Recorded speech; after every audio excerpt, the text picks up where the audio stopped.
வெள்ளக்குதிரை திரைப்படத்தினுடைய இசை வெளியீட்டு விழாவுக்கு வந்திருக்கோம். மரியாதைக்குரிய பத்திரிகையாளர் நண்பர்கள் மற்றும் அனைத்து டிவி நண்பர்கள் மற்றும் முன்னால் உட்காந்துருக்க சிறப்பு அழைப்பாளர்கள் எல்லாத்துக்கும் என்னுடைய பணிவான வணக்கம் தெரிவிச்சுக்கிறேன். அதே மாதிரி மேடையில் கூடிய என்னுடைய மரியாதைக்குரிய சகபாடிகள் எல்லாத்துக்கும் அவங்களுக்கு என்னுடைய வணக்கத்தை தெரிவிச்சுக்கிறேன். இந்த 1970லேருந்து 77க்குள்ளே எத்தனை சினிமா கம்பெனி இருக்குமோ அத்தனை சினிமா கம்பெனியும் ஏறி இறங்கி என்எஃப்டிசி மாதிரி அந்த மாதிரி இடங்களுக்கெல்லாம் ஏறி இறங்கி எவ்வளவு கஷ்டப்பட முடியுமோ அவ்வளோவெல்லாம் கஷ்டப்பட்டு தான் அப்புறம் 16 வயதில் சான்ஸ் கிடச்சி படம் எடுத்தார் டேரக்டர். அதே மாதிரி இந்த கிழக்கு போகும் ரயில் 2வது படம், அதுக்கு மெட்ராஸில் இருக்கிற எத்தனை ஹோட்டல் இருக்குமோ எல்லா ஹோட்டலையும் ரூம் போட்டு எல்லா பக்கம் டிஸ்கஷன்னு சொல்லி போய் ஒவ்வொரு 10 நாள் உட்காந்து சரியாக வரல மறுபடியும் ரூம் மாற்றுவோம் அப்படின்னு சொல்லி அதுக்கப்புறம் எங்கள் டைரக்டர் சுத்தமாக மனசு விட்டார். வேண்டாம் வேறு கதை பண்ணிக்குவோம் அப்படின்னு சொல்லிவிட்டு நான் இல்லை இது நீங்கள் ஏன் லைக் பண்ணிட்டு வந்தீங்களோ அதெல்லாம் ஜீவனான சீன்கள். ஏன்னா ட்ரெயினில் எழுதி விடுறது, இவன் இங்கிருந்து ட்ரெயினில் எழுதி விடுறது, அதே மாதிரி அவன் கேரக்டர் பாட்டு கட்டுற ஆள், அவன் அந்த பாஞ்சாலி, இந்த கேரக்டர்கள்லாம் அவ்வளோ உங்களுக்கு பிடிச்சிருந்தா அந்த கதையை நீங்கள் செலக்ட் பண்ணீங்க, அதனால் இதை விட்டுற வேண்டாம், எப்படியா போராடி செகண்ட் ஹாஃப் அது சரியாக வந்துடும் அப்படின்னு ரொம்ப நம்பிக்கையோடு போராடி அப்புறம் கடைசியில் செகண்ட் ஹாஃப் கரெக்டாக அந்த படம் எல்லாருமே புதுசு. ஆனால் அந்த படம் சில்வர் ஜூப்ளியெல்லாம் தாண்டி பல ஊர்களுக்கு போயிருந்தோம்.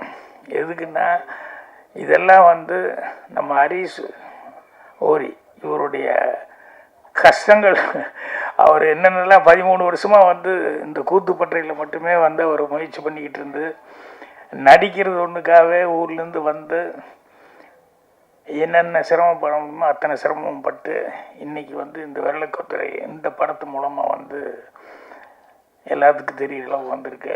அவரை பற்றி நம்ம விதார்த்து பேசும்போது ரொம்ப அழகாக பேசிகிட்டு இருந்தார்.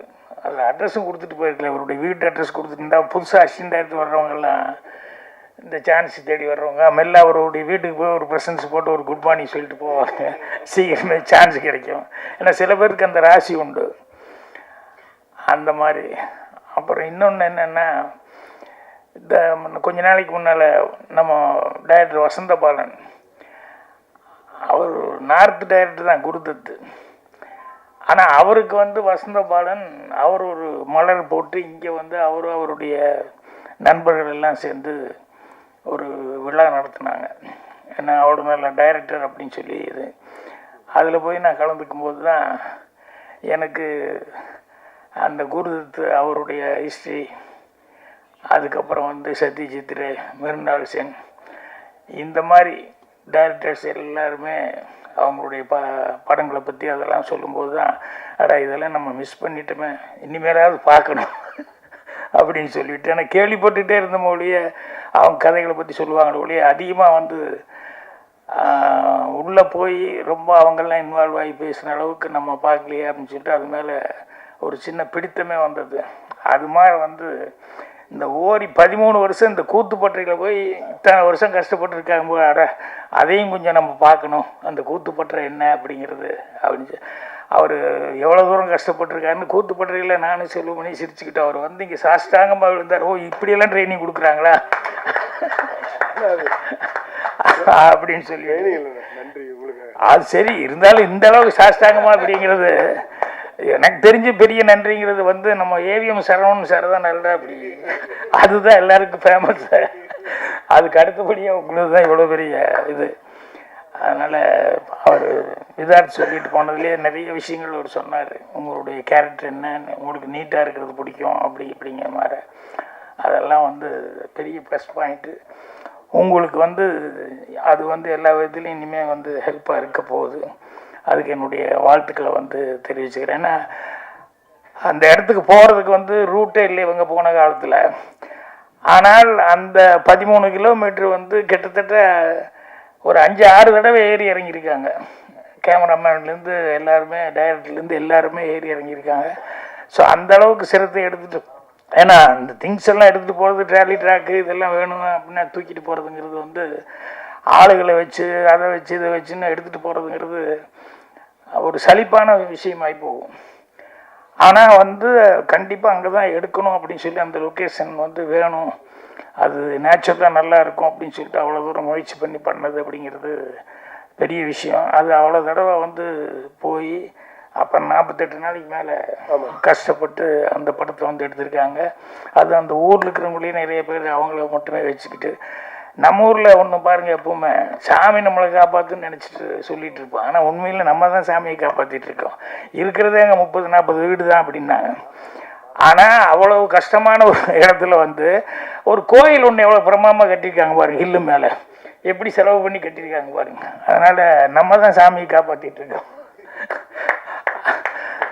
உங்களையும் சாமி கண்டிப்பாக காப்பாற்றுவார் இந்த படத்துலேருந்து. அதே மாதிரி டைரக்டர், எங்கள் டைரக்டரோட நாங்கள் வந்து டெல்லிக்கு போனப்போ ஃபெஸ்டிவலில் அந்த நானும் ஜூரியாக இருந்தேன், எங்கள் டைரக்டர் தான் ஹெட்டாக இருந்து படங்கள் எல்லாம் பார்த்து செலக்ட் பண்ணோம். அப்போ எதோ படங்கள்லாம் வந்துட்டுருக்கு, கரெக்டான தமிழ் படம் வந்து வரல. எங்களுக்கு ஒரே அப்செட்டு. டெய்லி போய் பார்க்குறோம், அதை பற்றி அந்த ஊருக்காரங்க அவங்கெல்லாம் பேசுகிறாங்க, பிடிக்கிறாங்க, நாங்கள் பேய் மொழி மொழிச்சிட்டு உட்காந்துருக்கோம். கடைசி லாஸ்ட் டைமில் வந்து காக்கா முட்டை அப்படின்னு ஒரு படம் போட்டோம். அப்பா, எங்களுக்கெல்லாம் அவ்வளோ ஒரு நிம்மதி. என்னென்னா, நாங்கள் பார்த்த படத்தை எல்லாம் சிறப்பான படங்கள் வந்தது, ஆனால் அதையெல்லாம் தாண்டுற அளவுக்கு ரொம்ப நம்பிக்கை கொடுத்த படம் வந்து இந்த காக்கா முட்டை. அதை பார்த்துன்னுமே எங்கள் எல்லாருமே நாங்கள் பூரா அவார்டு வாங்கி தமிழ்நாடே கொண்டாடுற அளவுக்கு எங்களுக்கு அவ்வளோ பெரிய சந்தோஷமாக இருந்தது.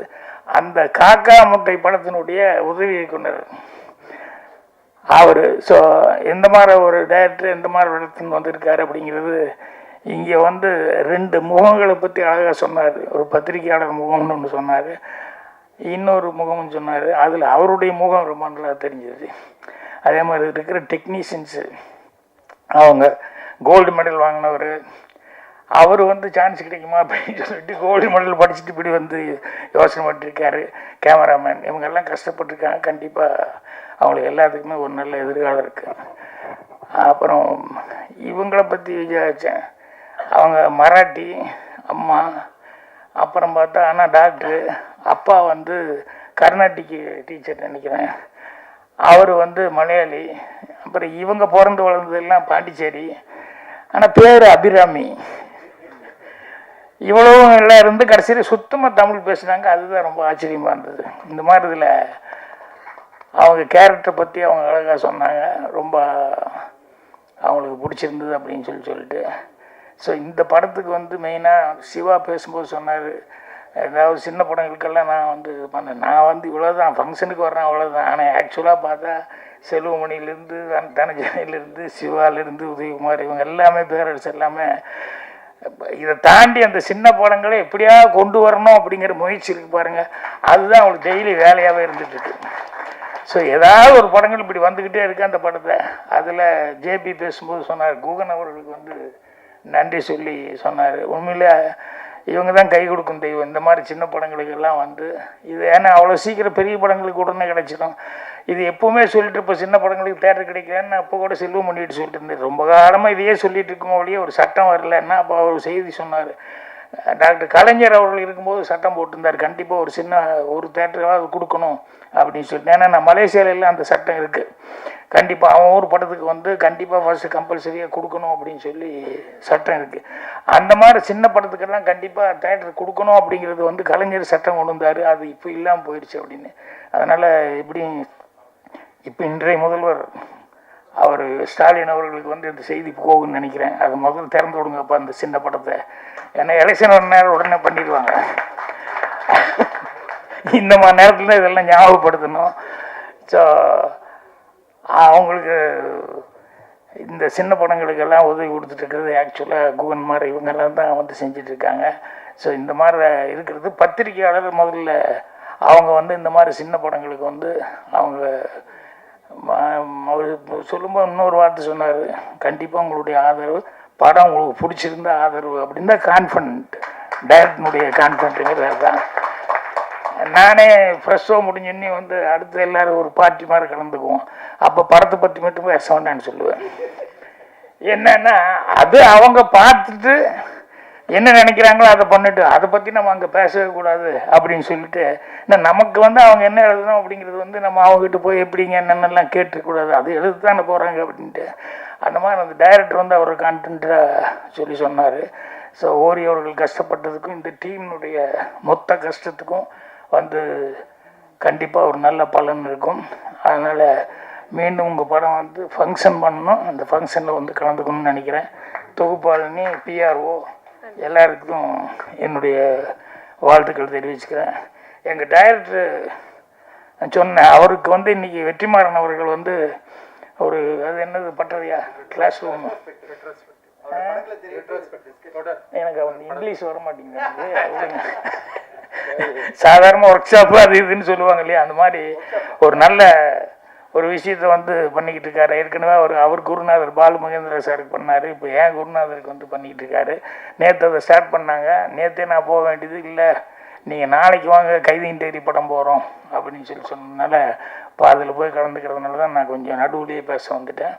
மற்றபடி எல்லாத்துக்கும் என்னுடைய மனமார்ந்த நன்றியும் வாழ்த்துக்களையும் மீண்டும் தெரிவிச்சுக்கிறேன். நன்றி, வணக்கம்.